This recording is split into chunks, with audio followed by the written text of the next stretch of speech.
use some simple words to describe next year's world economy?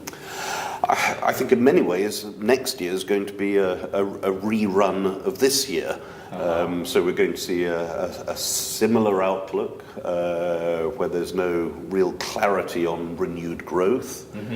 So I think the global economy is going to remain relatively weak. Yes, we still should have China growing at 6% or so, India the same. So there are some brighter areas. But again, these areas are not growing as fast as they used to. China used to be 10, it's now 6. The US and Europe are going to be fairly weak, so 1-2% levels of growth.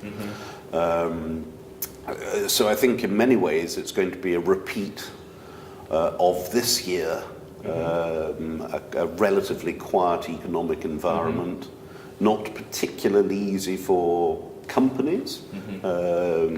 So earnings for corporates are not going to be terribly strong, and people are going to remain cautious. So corporates will be not making major capital investments. Yes, they might buy back their shares as they have been in the States, pay out dividends, but it's hard to see corporates having the confidence in this climate to make major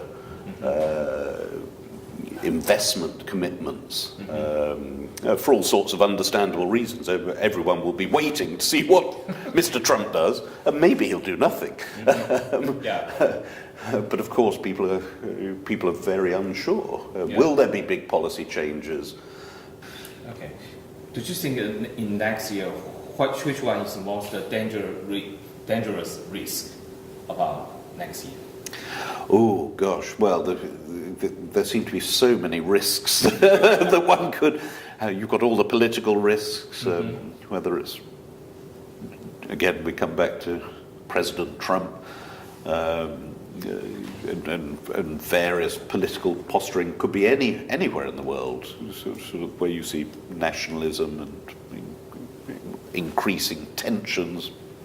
South China Sea is obviously one area, again, close to home. What could happen? These are all political risks. But if you meet a political risk, also it's a good time for buying, right? Yes, generally yes. Okay. Unless it's the end of the world. So yes, risk and fear are what leads to opportunities. So it is when a market or something falls, one ought to be attracted. So you go back to that theory. Gosh, this has fallen. Do I ignore it because it's fallen, or do I look at it because it's fallen? And I certainly think you should look at things because they fall. But you've got to be disciplined. Just because something's halved doesn't mean say it can't halve again. But a lot of the mistakes that people make are chasing a theme.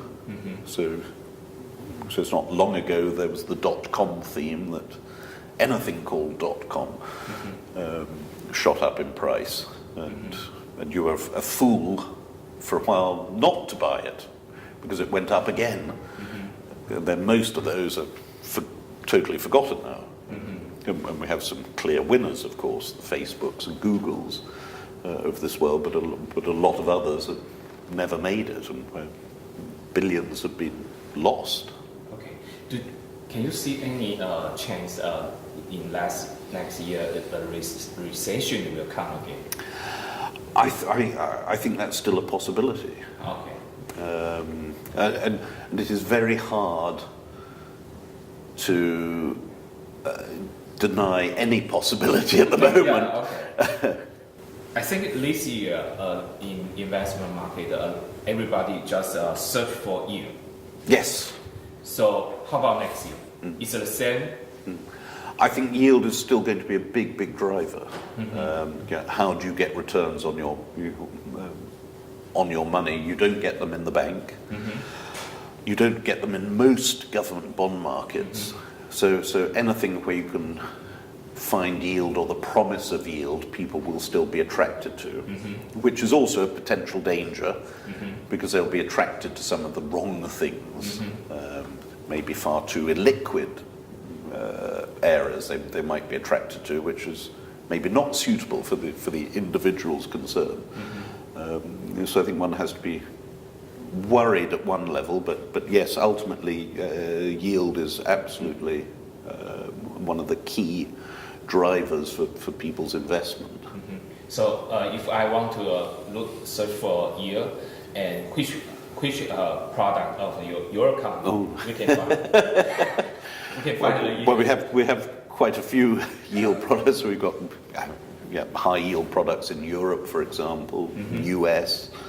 I mean, even in certain equity areas, there could be yield, not so high, but as high yield bonds, but still quite. You still just suggest that can hold some high yield bond? Yes, I think you can in certain areas. Yes.